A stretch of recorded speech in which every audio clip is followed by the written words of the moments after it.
예전에는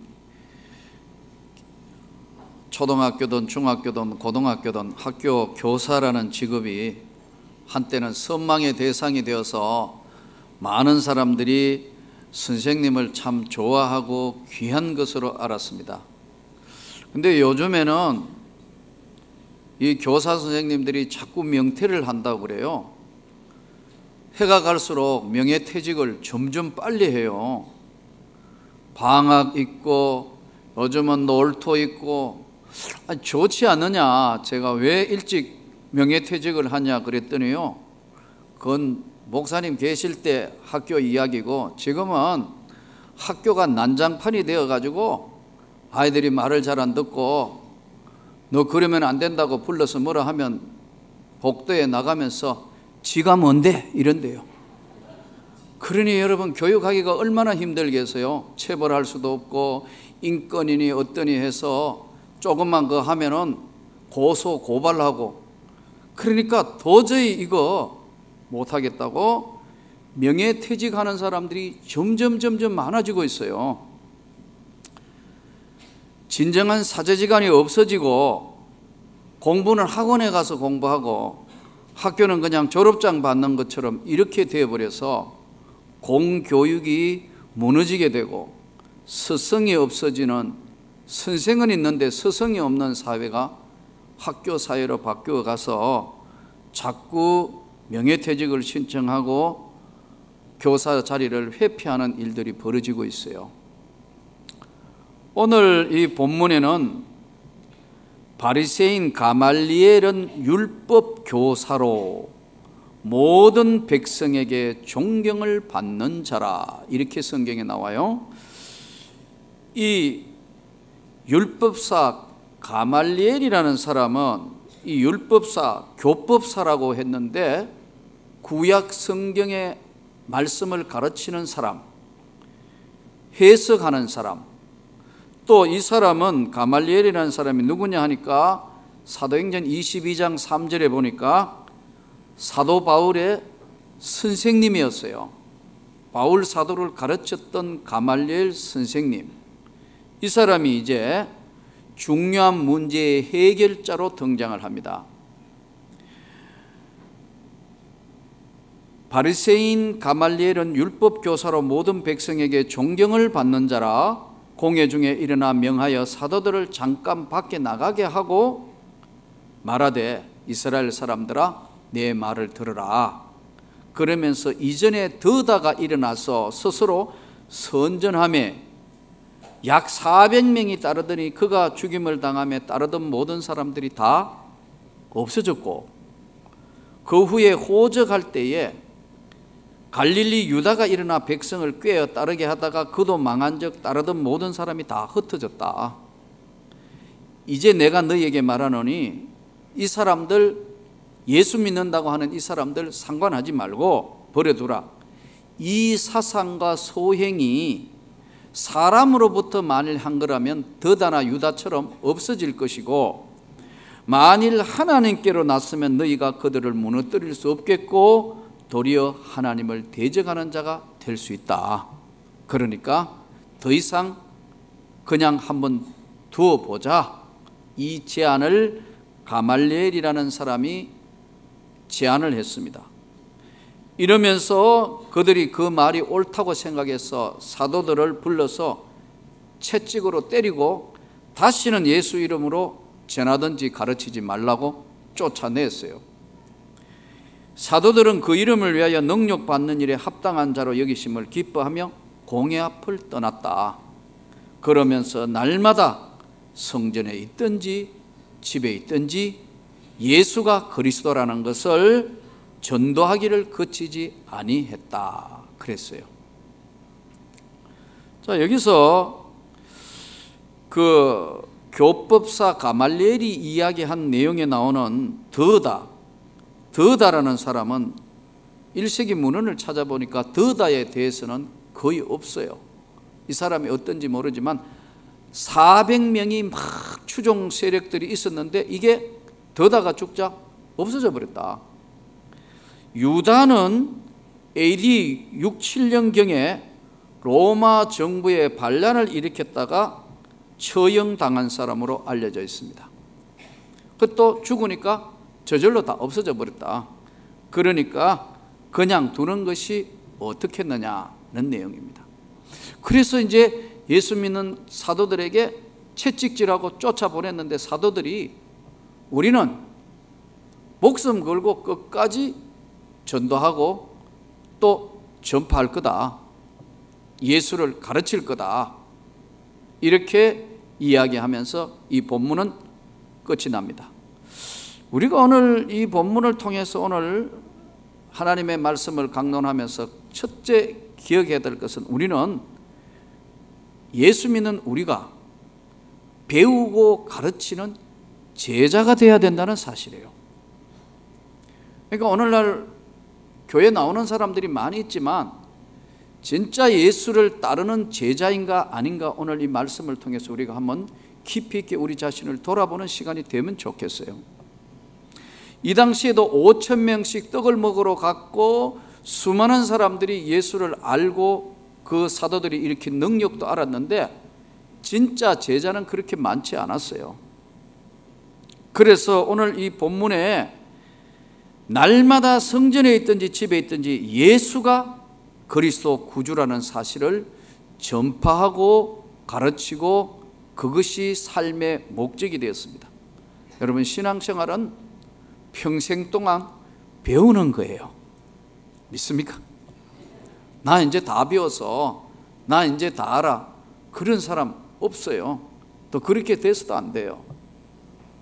우리가 이 신앙생활 일생 동안 계속 배우고 가르치는 일을 하다가 주님 앞에 가는 겁니다. 근데 대부분 보면 난 다 배웠고 난 다 알아 하면 신앙생활이 위험해지는 겁니다. 끝까지 우리가 주님 앞에 배우고 또 배우고 배운 것을 다른 사람한테 예수를 전하고 가르쳐야 될 책임이 있는 것이 제자의 삶입니다. 저는 목회를 한 20년 하고 난 뒤에 한 가지 깨달은 것이 있어요. 그전에는 신방 이렇게 하게 되면 그냥 내가 가는 것이 신방인 줄 알았어요. 신방 예배, 가정집에 가서 예배 드리거나 또는 뭐 입택 예배, 또 그 다음에 뭐 개업 예배, 또 중요한 병원에 예배를 신방 갈 때는 담임 목사인 내가 가는 것이 신방인 줄 알았어요. 그런데 목회를 20년 이상 하고 난 뒤에 깨달았어요. 그건 누가 학교에서도 가르쳐 주지 않았고 선배 목사님이 가르쳐 준 것도 아니고 아무것도 어느 날 신방을 가기 위해서 목회 20년 하고 깨달은 거예요. 기도를 하는데 내가 오늘 하나님 사랑하는 가정에 내가 신방을 가야 되는데 말씀을 주셔야 제가 가서 어떻게 말씀을 전해야 되겠습니까? 간절히 기도하는 가운데 성령께서 깨닫게 하시는 거예요. 신방은 네가 가는 게 아니고 내가 너하고 함께 가는 거다. 내가 신방은 내가 가는 게 아니고 내가 예수님 모시고 그 집에 가가 예배 드리는 게 신방이구나. 내가 예수님 모시고 그 사업장에 가가 예배 드리고 하는 게 이게 신방이구나. 이거 깨닫는데 여러분 20년 걸렸어요. 얼마나 웃겨요? 그래서 담임 목사는 아무나 하는 게 아니구나. 그 담임이 위임된다는 게 이런 것이구나. 이걸 하나씩 깨닫는 겁니다. 여러분, 일생 동안 우리는 계속 배우고 깨닫고 배우고 깨닫고 하는 거예요. 어느 농촌 교회에서 아마 할머니, 할아버지 한 20명 모이는 교회 목사님이 부임을 해서 1년 지내고 2년 지내고 해도 잘 안 변하는 거예요. 농촌에 사람들이 없으니까 자녀들도 다 나가고 이제 연세 많은 할머니, 할아버지, 특히 농번기 되니까 피곤하니까 할머니, 할아버지들이 설교 준비를 열심히 해서 설교해도 졸고, 왜냐하면 농번기 피곤하니까 지난주에 했던 거 또 해도 똑같이 졸고, 열심히 준비해가 설교해도 또 졸고, 그러니까 목사님이 에이 대충 이렇게 하는 거다. 그래서 뭐 주보도 없애버렸대요. 주부쓰면 미리 본문 다 정하면 머리 아프니까 그날 아침에 가가지고 성경 펼쳐보고 성경 본문 떠오르면 그거 가가지고 뭘 설교해도 어차피 좋으니까. 그런데 어느 날 젊은 부부가 귀농을 한 거예요. 그러니까 젊은 부부가 귀농해가 다 들으면서 아멘 아멘 하니까 목사님이 정신이 번쩍 드는 거예요. 야, 이거 이러면 큰일 났다. 지난주에 했던 거 또 한다면 이제 뭐 어차피 좋은 사람은 졸지만 이 젊은 사람에 의해서 열심히 해야 되겠다 해서 열심히 설교 준비하고 하니까 젊은 분이 아멘 아멘 하면서 말씀을 잘 받아들이니까요, 한 달을 했는데 한 달쯤 되니까 아니 젊은 것도 또 졸아요. 같이 닭병이 들어가 또 조는 거야.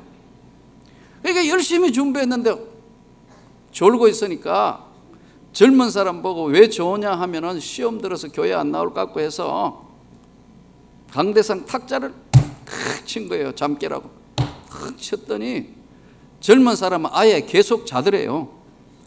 그런데 할머니가 눈을 앞에 늘 조는 할머니가 눈을 떡 뜨더니요, 한참 쳐다보더니 또 자더래요. 그랬더니 할머니 말이 뭐라 하냐면은 졸기는 자기가 졸게 해놓고 뭔 이 소리를 하는 거야. 여러분, 이 설교 한 편을 한다는 것도 하나님의 말씀을 묵상하면서 이것이 하나님의 뜻이 무엇인가를 깨닫게 하는 데는 많은 시간이 필요합니다. 그러니까 말씀을 잘 듣는 게 훈련이에요. 훈련으로 이루어지는 것이지요, 하나님의 말씀이 그대로 말씀대로 받아들일 수 있는 것은 고도의 훈련과 은혜와 말씀의 준비가 없으면요, 안제가 있으면서 하나님 말씀은 듣지만 이거 언제 끝나지? 그 들을 거 있는가 없는가 이렇게 돼서 짧은 1시간 예배 드리면서도요, 온갖 세상 끝하고 머릿속에는 왔다 갔다 하면서 예배 드리는 사람들이 많이 있어요. 그러므로 오늘 예수가 오직 예수밖에 이 땅의 삶의 주인이 없다는 사실을 저들은 배우고 가르친 겁니다. 신앙교육은 원칙이 있어요. 제자들이 가르쳤던 신앙교육은 원칙이 있다고요. 그 첫 번째 원칙이 뭐냐면 어려서 신앙교육을 가르쳐야 돼요.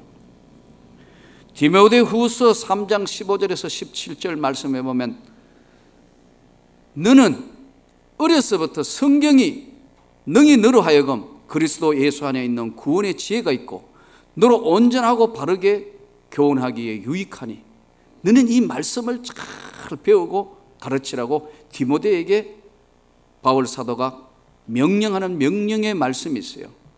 그러니까 신앙생활은 어려서 잘 배워야 합니다, 여러분. 아이들이 어려서 신앙생활을 할 수 있도록 관심을 가져야 돼요. 어려서부터 믿음생활 잘 할 수 있도록 가르치고 또 가르치고 훈련을 해야만이 신앙교육은 바른 교육이 됩니다. 그러니까 믿음이 일찍이 믿음을 받아들이면 받아들일수록 방황하는 시간이 줄어들어요. 사춘기도 일찍이 은혜 받으면 사춘기를 쉽게 넘어가요. 정말 예수를 만나면 인생의 모든 방황이 끝나게 돼 있어요. 그 신앙교육이라는 게 뭐냐면 일찍이 해야 되는 거예요. 그런데 세상 방황하고 하다가 늦게 예수님을 알았어요. 그렇다 하면 알은 만큼 더 집중해서 여러분 예수를 배워야 합니다. 말씀 열심히 성경을 읽고요, 또 성경 공부하는 데 와서 같이 공부도 하고요, 기도하며 하나님이 주시는 성령의 능력과 은혜가 무엇인가도 체험하는 중요한 것이 바로 어려서부터 성경을 알게 하고, 만일에 어려서 아니고 늦게 주님을 만났다면 더 열심히 믿음의 삶을 살도록 훈련하고 노력해야 합니다. 동시에 신앙교육에서는 그 다음에 중요한 게 뭐냐면 바른 윤리와 도덕 교육이에요. 예절 교육이에요. 초대교회 때 한번 보세요. 여기 지금 내려가면 새로 이제 한국교회 희귀 자료입니다. 저게 그냥 있는 게 아니고 희귀한 자료만 지금 뽑아가지고 사진을 붙여놨어요. 이렇게요. 태동기, 고난과 성장기, 민족과 비전, 이렇게 해서 쭉 교회의 128년의 교회의 역사, 초창기부터 한국교회 역사를 쭉 이렇게 거기 사진으로 담아놨어요. 근데 1923년도에 호주에서 온 호주 선교사들, 또 특히 사진에 나와 있는 사람 캐나다 선교사들이 자체적으로 자기들이 모여가 수련회하며 사진 찍은 1923년도 캐나다 선교사들 사진이 있는데요. 그 캐나다 선교사들 모습 한번 봐요. 거의 오늘 우리 수준의 복장과 모습을 가지고 멋있는 상태로 선교사들이 1923년도에 찍은 사진입니다. 그 옆에 있는 한국 사람 사진 한번 보세요. 거의 거지 수준입니다. 제 말이 거짓말 한번 보세요. 전부 찌그러지가는 초가집에다가 여러분 머리 남자 여자고 이만큼 따가지고 전부 무명적으로 입고 밑에는 집신, 고무신도 잘 없어가지고 신발 없는 사람이 태반이고요. 거기에다가 검정 고무신도 없는 그런 시대에 살았던 사람들입니다. 그런데 하나님이 믿음을 바로 받아들이고 하나님의 말씀대로 살고 우리가 하나님의 은혜에 힘입어 이 민족이 얼마나 빠른 시간 내에 이만큼 성장하고 잘 살게 된 것은 전적인 하나님의 은혜입니다. 여러분, 사진을 보면서 저는 그 사진을 보면서 깨달은 거예요. 하나님이 참 이 민족을 정말 사랑하시는구나. 단시간 내에 이만큼 올 수 있었던 것은요, 예수 그리스도가 누구인지 바로 알고 교회가 베푼 은혜입니다. 이름도 모르고 자기 이름 쓸 줄도 모르고 문맹자가 그렇게 많은데 지금 우리나라는 세계의 교육열로는 최고로 수많은 사람들이 부러워하는, 수많은 나라들이 부러워하는 나라로 여기까지 성장을 했어요. 이것은 지금까지 바른 신앙 교육을 시켜서 온 결과입니다. 그러나 지금이 중요해요. 이제부터는 바르게 사는 법도 윤리나 도덕도 가르쳐야 되고 우리가 배워야 돼요. 교회가 이 세상에 무엇을 할 것이며 우리가 신앙생활하는 결과가 무엇인가를 명확하게 아는 윤리와 도덕 교육이 필요하다 이거예요. 잘 살도록은 하나님이 이만큼 축복하셨으면 이제부터는 이것을 유지하고 어떻게 해야 될 것인가, 바른 윤리와 도덕 교육이 필요한 때가 됐어요. 교회도 지켜야 될 예의가 있습니다. 하나님의 나라도 질서가 있고요. 이런 것들을 우리가 잘 교육하면서 해야 하나님의 놀라운 축복이 계속되는 겁니다. 그리고 동시에 저들에게 하나님께서 하신 것 중에 하나가 신앙교육의 첫 번째가 바른 성경 교육이 필요하고 윤리와 도덕적인 바르게 사는 삶을 가르치는 거예요. 이걸 가르치지 않았어요. 그리고 성경이 말하는 세 번째 바른 교육은 뭐냐면요, 바른 경제교육입니다. 땀 흘려 일하고 열심히 사는 사람이 잘 살고 노력하는 사람이 축복받는 삶을 살도록 성경은 그렇게 만들어 놨어요. 그런데 이렇게 하나님이 축복하시고 하는데 반대쪽을 한 거예요. 뭘 했느냐? 경제라는 거, 아이들한테도 경제는 참 소중하기 때문에 열심히 노력한 만큼 잘 살던 것을 교육을 해야 됐는데 중간에 우리나라가 윤리와 도덕이 없어짐으로 경제 정의 문제도 같이 무너져 버렸어요. 전부 투기하기 시작했어요. 투기를 자꾸 하는 거예요. 한 7, 8년 전인가 어떤 분이 저한테 전화가 왔어요. 목사님, 왜요? 여기 아파트요, 한번 전매하면요 돈 꽤 버릴 텐데요, 한번 투자해보죠. 그래요. 투자할 돈 없는데요. 그랬더니 이거 좀 빌려가지고 조금만 하면, 전매가 한 바퀴만 하면은 돈 번대요. 아니요, 돈도 없지만요 전 그런 거 안 할 건데요. 허허이 그러면 가난을 못 면한대요. 가난을 못 면해도 좋죠. 전 그건 못할 것 같습니다. 여러분 지금 아파트 계속해서 투기했던 거 지금 한번 보세요. 돌려막기 했던 게 드디어 이제 우리나라도 서부 프로그램 모계지처럼 일본처럼 지금 드디어 서서히 이것이 우리에게 다가오고 있습니다. 우리가 벌렸던 일을 우리가 당하게 된다니까. 경제 정의를 제대로 열심히 한 사람이 일한 사람이 잘 살아야 되는데 여러분 1년 내 땀 흘리고 노력한 사람 직장에 가고 장사하고 막 연구하고 한 사람이 잘 살아야 되는데 아무것도 안 하고 투기해가지고 땅 투기하고 아파트 투기하고 잘 사는 사람 되어버리면 누가 일하겠어요 여기. 그렇게끔 한 10수년간은 이거 전부 생각이 잘못돼가지고 전 국민들이 투기하는 것으로 자꾸 이렇게 했는데 이제 그 시간이 끝나고 나니까 무너지기 시작하는 시점에 와 있습니다. 그 누가 또 그러더라고요.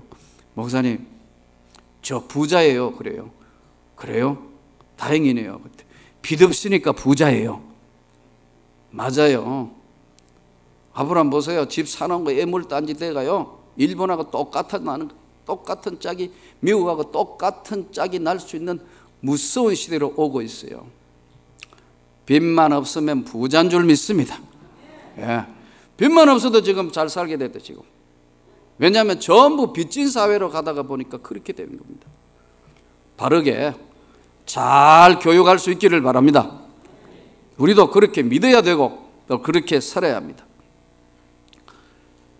잘 사는 사회가 무엇이 잘 사느냐 하면은 주님 앞에 바르게 사는 것이 잘 사는 거예요. 이것을 안 가르친 거예요. 안 가르치다가 보니까 큰 위기가 찾아오니까 어떻게 헤어나갈 방법이 없어요.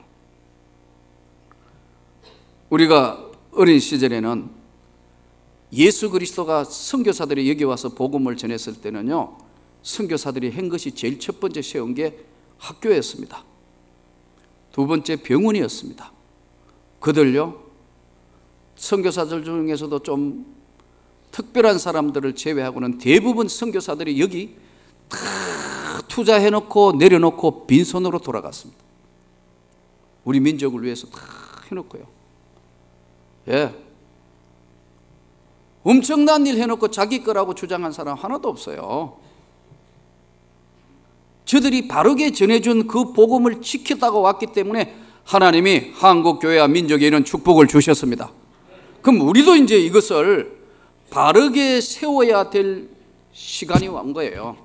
근데 이걸 안 하다가 보니까 자꾸만 세상으로부터 공격당하고 또 여러 가지 어려운 일을 겪습니다. 우리 시대는 하나님이 주신 은혜를 실천하는 시대가 됐습니다. 현대 사회는 열린 사회라 그래요. 열린 사회가 뭔 줄 아세요? 다 열려있기 때문에 담이 없어요. 담이 없는 것은 참 좋죠. 무한 자유가 주어진 거지만 여러분, 방어도 본인이 해야 되고 스스로 나오는 것도 본인이 해야 되는 시대가 됐습니다. 우리의 가장 중요한 것은 오늘 바른 성경 말씀을 기억해야 되고 일찍이 할 수 있을수록 좋고 또 바른 윤리와 도덕과 경제관이 있어야 이것을 하나님이 축복하시고 역사하신다는 사실이에요.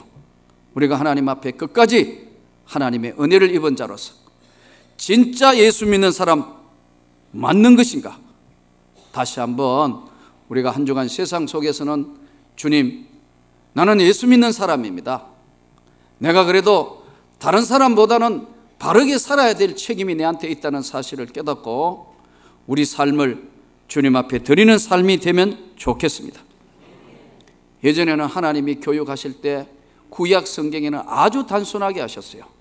모세를 훈련할 때는 장소는 미디안이란 장소고 호렙산이란 장소로 모세를 불러요. 그 광야에서 한 것은 딱 교제는 딱 한 가지예요. 떨기나무 아래서 말씀 주시는 거예요. 네가 선 땅은 거룩한 땅이다. 넌 신발을 벗어라. 그게 하나님 교육 다예요. 세상 교육 40년 받은 것보다 하나님 말씀 받고 바로 서니까 모세를 지도자로 세우시는 겁니다. 요셉 17세의 노예로 끌려가가 온갖 것 다 하지만 그를 훈련하신 하나님은 장소는 애굽, 좁혀져 있는 장소는 감옥소. 그런데 거기서 하나님의 은혜를 입습니다. 꿈을 통하여 전 세계 기근과 풍년이 엇갈려 온다는 것을 알게 하신 하나님의 은혜를 입어서 총리되게 하셨대요. 신약 시대로 오면은 바울이 디모데에게 어려서부터 성경을 알았는데 그 성경이 능히 너로 하여금 모든 것을 완전케 하고 온전케 할 것이다 말씀합니다. 오늘 우리 시대 때 여전히 똑같이 교제는 오늘 또 이 예배를 통하여 역사하시는 하나님, 말씀을 받았으면 이제 세상에 나가서 실천할 때 이 놀라운 축복과 은혜가 임하게 되는 겁니다. 날마다 가르치고 전도하고 성전에 있든지 어디 있든지 예수는 바로 구주라는 사실을 선포했습니다. 너무 잘 살게 되니까 하나님의 은혜를 잃어버리고 잊어버리고 하고 있습니다. 잃어버렸고 잊어버리고 하고 있다는 거예요. 저는 가끔 보면 어떤 분이 목사님 껌 씹으시죠? 이렇게 껌을 주잖아요. 자일리톨 껌 요즘 많이 씹는 거 이렇게 동그란 껌을 주면은 아무 생각이 잘 이렇게 입에 들어가는데 길쭉한 껌, 좀처럼 길게 요즘 뽑아서 주는 껌 없는데 길게 뽑아서 주는 껌 받으면요 어릴 때 생각이 항상 나요. 우리 어릴 때는 껌이 아주 귀해가지고 형님 씹다가 동생 입에 엮고 씹다가 벽에 붙였다가 씹다가 그렇게 했대요. 한 달은 보니까 둘째 형님이 어디 가서 껌을 가져왔는지 어린 시절인데 초등학교도 들어가기 전인데 탁탁 씹으면서 푹 하니까 동그랗게 하고 푹 하고 였는데 아유 저거를 한번 씹어봐야겠는데 씹어봐야 되겠는데 저녁에 잘 때 형이 보니까 아마 그냥 입에 넣으면 꿀꺽하니까 그럴 것 같아서 벽에다가 딱 붙여놓더라고. 저걸 내가 씹어봐야 되겠다. 어릴 때인데 저녁에 어느 정도 잠 좀 들었을 때 그걸 이렇게 되니까 붙어가지고 아직 자국은 있지만 싹 하는데 종이가 떨어지는 게라. 그래 그걸 뒤에 이렇게 해가지고 한참 씹다가 잘 때 잠들 때 붙여놓고 잤는데 제 바로 위의 형은 바보같이 그걸 아침에 씹다가 걸려가지고 꿀밤 맞는 걸 보면서 저녁에 나는 몰래 씹었는데 길쭉한 껌 하나만 줘도 따라다니면서 헬로껌 난 그걸 긴 껌 볼 때마다 미팔군의 그 군인들한테 헬로껌 하고 따라다니던 내 어린 시절이 생각나서 얼마나 가난하고 힘든 이민족에게 이만한 축복을 주셨는데 잘 갈무리를 해야겠는데 이거는 오늘 우리 시대에 예수밖에 없다는 사실을 우리가 이 세상의 삶에 보여줘야 될 책임이 있던 시대가 됐어요. 오늘 이 말씀을 통해서 다시 한번 돌아보면서 하나님, 우리의 삶은 하나님이 주시는 삶을 바르게 배우고 가르치고 전도하는 데 삶의 목적이 있다는 사실을 깨닫고 주님 앞에 이 한 주간에 나가서 있든지 누구를 만나든지 어디든지 예수를 증거하는 귀한 한 주간이 되시기를 주님의 이름으로 축원합니다.